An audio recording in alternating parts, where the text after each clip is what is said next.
गुजरात की धरती को छोड़ते समय यहां से संकल्प लेकर गए कि जिस जाति व्यवस्था के वजह से मुझ पर यह अन्याय हुआ है, इसको खत्म किए बगैर मैं नहीं रहूंगा। और वहीं से इस देश के संविधान की नींव, मुझे लगता है यही से संकल्प भूमि से यह नींव रखी गई है।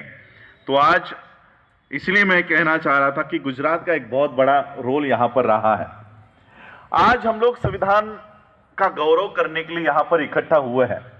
हमने शुरुआत में संविधान का प्रियम्बल पढ़ा, उद्देशिका पढ़ी।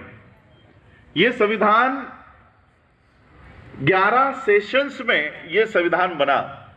9 दिसंबर 1946 से इस संविधान के कामकाज की शुरुआत हुई और 26 नवंबर 1949 यानी आज से 72 इयर्स पहले बाबा साहब अंबेडकर जी ने इस देश का संविधान निर्माण करके इस देश को अर्पण किया।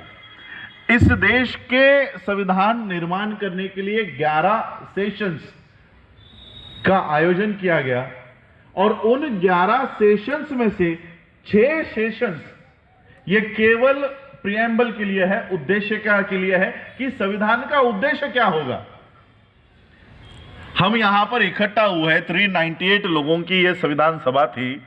सब लोग इकट्ठा हुए, हमें करना क्या है, हमारा उद्देश्य क्या है, इस देश का संविधान कैसा होना चाहिए। इसके लिए 11 में से 6 सेशंस सिर्फ उद्देशिका के ऊपर थी, फंडामेंटल राइट्स के ऊपर थी। इस तरह से उद्देशिका का निर्माण हुआ और जब उद्देशिका का निर्माण हो रहा था, अनेक लोगों ने ये अपने विचार रखे कि यह संविधान भगवान को अर्पण होना चाहिए। किसी ने इच्छा व्यक्त की कि नहीं, भगवान को नहीं, अल्लाह को अर्पण होनी चाहिए।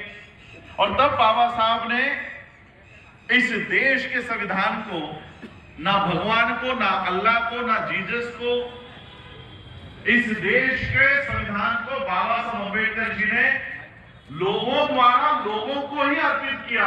We the people of India, हम भारत के लोग भारत को यह संविधान दे रहे हैं। यानी इस देश में नहीं, पूरे विश्व में पहली बार भगवान, अल्लाह, जीसस या अगर किसी से हारा है तो हम भारत के लोगों से वो हारा है। तो ये संविधान बाबा साहब अंबेडकर जी ने, हम भारत के लोग, ये जिम्मेदारी हमारी है। इस देश के प्राइम मिनिस्टर के ऊपर इस देश के लोकतंत्र को बचाने की जिम्मेदारी नहीं है। इस देश के संविधान को बचाने की जिम्मेदारी प्राइम मिनिस्टर की नहीं।